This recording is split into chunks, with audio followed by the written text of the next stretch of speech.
नमस्कार दोस्तों, मैं प्रताप और आप देख रहे हैं भोजपुरी यूपी बिहार। लोक जनशक्ति पार्टी की रामविलास के प्रमुख चिराग पासवान ने दावा किया है कि आगामी लोकसभा चुनाव में संपूर्ण बहुमत ही नहीं बल्कि पिछली बार से भी अधिक बहुमत लेकर एनडीए की सरकार केंद्र में फिर बनेगी। चिराग ने महिलाओं पर अत्याचार के मामले में बिहार की नीतीश सरकार को घेरा है।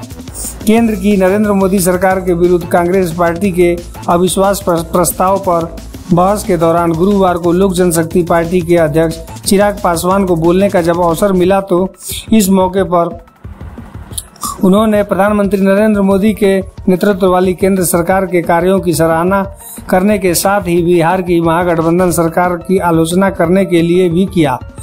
अपने वक्तव्य के दौरान चिराग पासवान ने दावा किया कि बिहार की आगामी लोकसभा चुनाव में बिहार की कुल 40 की 40 लोकसभा सीटें एनडीए गठबंधन ही जीतेगी।